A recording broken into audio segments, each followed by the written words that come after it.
Hello, everybody. Welcome back. Glad you could join us again. I'm here, and I have the honor and privilege of having Bob Brunet of the Canadian Roofing Contractor Association. Bob is Executive Director. So, Bob, thank you for joining us today.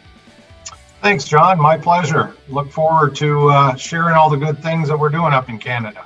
Yeah, can't wait to hear. I know our audience is interested to know what goes on in other places, and we reach a wide range, and we're happy to have you on. So, kind of doing that, let's kick it over there. Why don't you let everybody know a little bit of history and a little bit about the Canadian Roofing Association?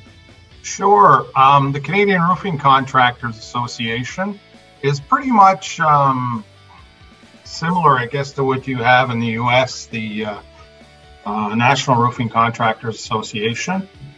We represent the roofing contractors across Canada, and we also have the manufacturers, suppliers, as another membership category, and the industry members, which we call the consultants, the architects, or anybody that just wants to get some information about the roofing industry in Canada. But there's one significant difference at CRCA. We don't operate like a regular trade association. Most trade associations that you're familiar with, you basically fill up the application, send in your check, and you're a member.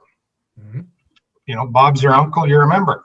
At CRCA, the big difference is the members, the contractors, the roofing contractors have to qualify. There's a set of criterion that are imposed provincially. So each province has their own set of membership criterion. And just to give you an idea, in Ontario, some of the criteria that they impose on a member is they have to be in business for 5 years. The majority of their revenue has to derive from roofing, so they don't accept general contractors. They have to show proof of liability insurance, $10 million. They have to show evidence of hot works endorsement. They have to have good standing with Workmen's Compensation Board and the Health and Safety Group.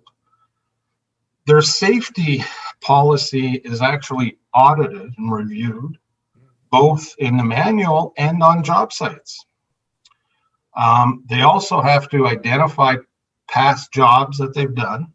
Those past jobs are audited. They also identify current jobs, and those jobs get audited too.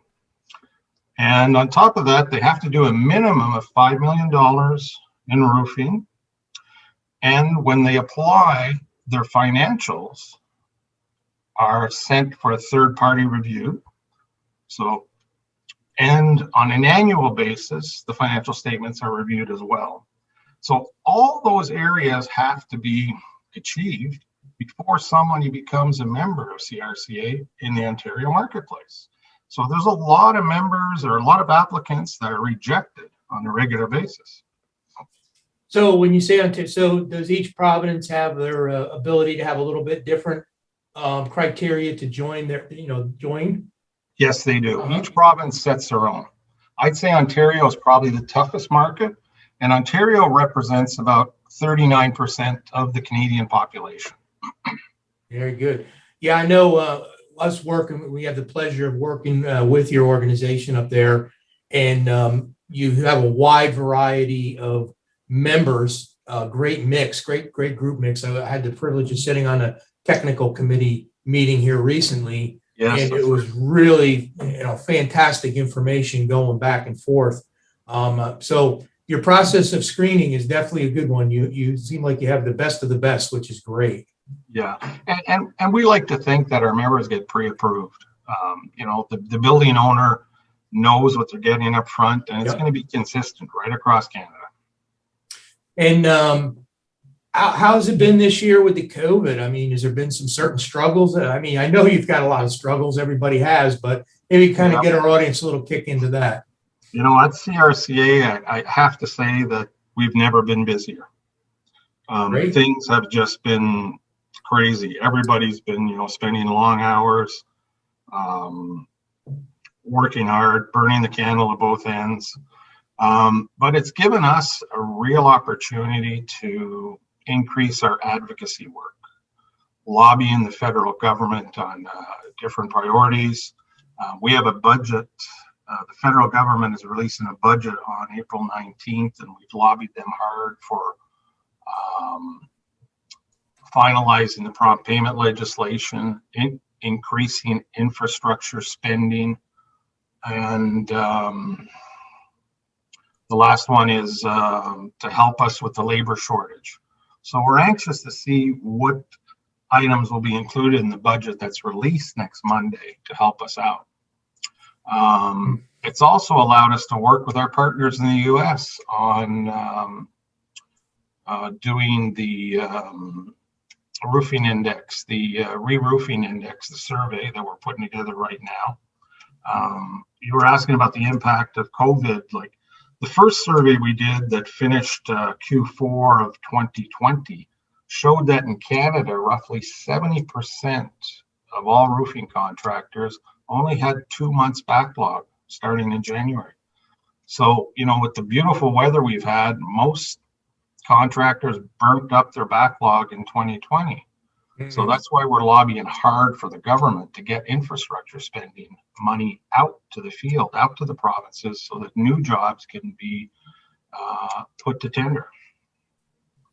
Yeah, and I know very similar here in the States, and anybody listening here that's a contractor in the States, we are similar as far as backlog. Backlog, it was common to have 4 to 6 months worth of backlog.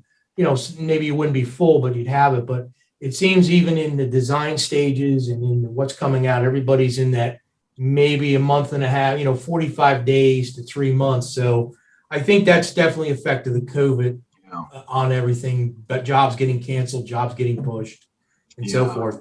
I guess the other one thing I'd like to touch on, up in Canada, you have in your training, you're, like you said, workforce is always a shortage. I wish we could get thousands and thousands of more qualified workers, but we're not there yet industry wide for sure. You know, what Red Seal program? That's right, the Red Seal certification, and that's a file, John, that we're actively involved in. One of the things that the it's run by the federal government. It's a certification for the trades. There's 57 different trades that can become Red Seal journey persons or Red Seal certification. It ranges from, hairdressers, chefs, welders, electricians, plumbers, roofers. And the nice thing that we've been working on is harmonizing the Red Seal certification from coast to coast. So every province will have the same program. So what that allows is for the mobility of the apprentice, the roofing apprentice. If there's hours to be had in Quebec, he can work in Quebec, he can work in Ontario, he can go where the work is in order to get his Red Seal certification if needed. So it provides mobility. And I what I know about the program, and my original career, I started out in a union with an apprentice program, hardship, hard program to go through, took 3 years. Very kind of similar. What I mean by hard is you learn the trade, and I'm a big advocate on training and apprenticeships. And I think you guys do a really, really good job with it up there. It's one I've been seeing a lot of posts coming out now, which I love to see. That kind of warms my heart when you see a new person coming in. I mean, I love that. That's fantastic. I see some sheet metal guys who come in too, and ladies. That's the best thing is when you see someone get energized to get into our industry and have the talent, the tools, and the training to help them be successful. So, absolutely hats off to you guys. I think it's a great program, and it looks like it's working remarkably well. Yes, no, the people in BC, I think the pictures you're referring to is from British Columbia, the Roofing Contractor Association of British Columbia, and they have a beautiful training center. And because the weather in BC is not quite Florida, but it's a lot warmer than what we have in Ottawa, they have an outside facility that also has a sort of a half roof, and it allows them to train pretty much year round. And they're getting some great people there. Yeah. So what else? Tell us a little bit more what we didn't cover here as far as the organization and the industry up there. Yeah, like the other changes, you have to remember that CRCA is basically ICI roofing contractors. So the industrial, commercial, and the institutional roofing contractors. That's who our members are. And if you look at, the way business has gone, residential, same thing in the US, I'm sure, has gone through the roof as far as sales or revenue for roofing contractors. And the institutional industrial market has also been very strong because schools, long-term care facilities, hospitals, they're all getting their work. But, on the commercial side, it's pretty flat or down because there's so many shopping malls here in Canada that are now pretty much half empty. And the landlords are just not willing to spend the money. They want to do repairs rather than reinstall new roofs. And that's probably a good summary of what's changed and what we've seen. We've seen some interesting trends that are starting.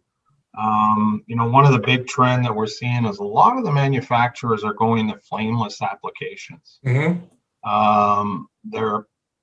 A lot of them are starting it, but I think there's still a few more that have to get into it.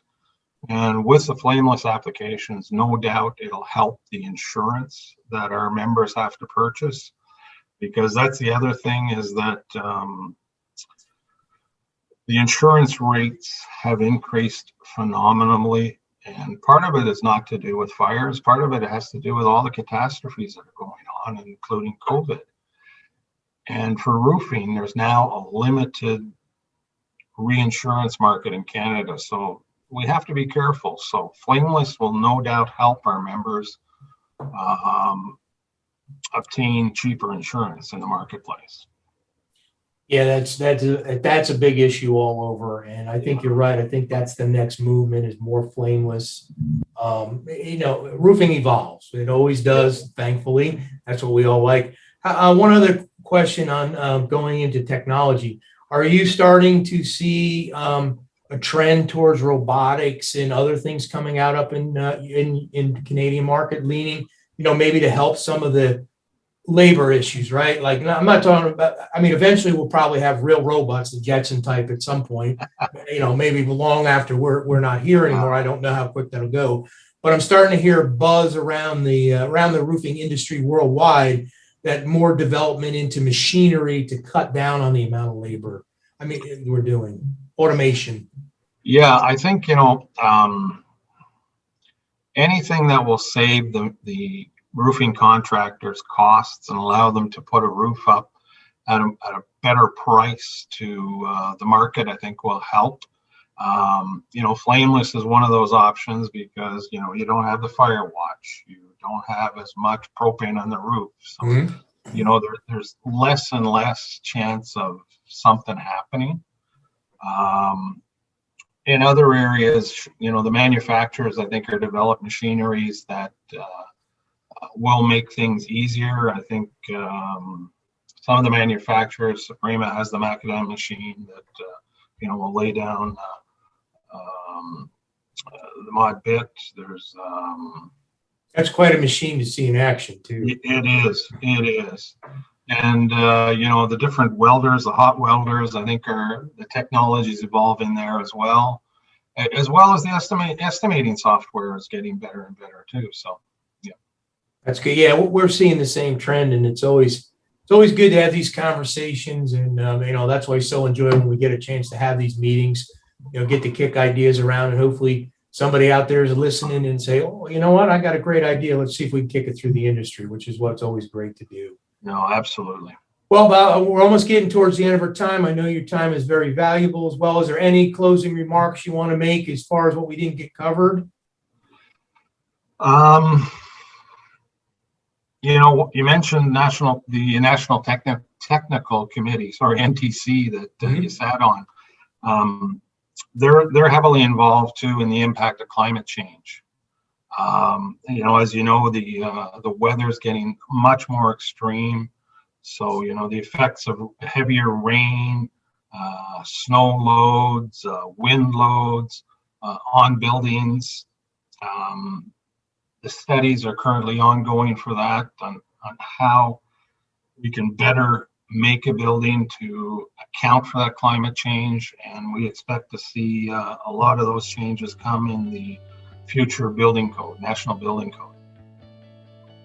Yeah, you're on the forefront of that, and you're correct. I think we can't do enough to get out ahead, because it's always hard to try to catch up, even though we almost put ourselves in that position. When I say ourselves, I don't mean just the roofing industry, but pretty much all of us are running behind on that now. But no, absolutely, I'm glad to see you guys are out in front of that. And like I said, I was very, very impressed sitting on that committee. What a great group. We were glad to have you as well. I'll make sure they get that feedback from you. I'd appreciate it. They deserve it. That was a great group. Great. All right. Well, that being said, I'm glad to have you on here today, Bob. I know your time is valuable, and appreciate you taking the time out to do this, and look forward to our next conversation. My pleasure, John. Take care and all the best. Stay safe. Hey, you too. Thank you, everyone.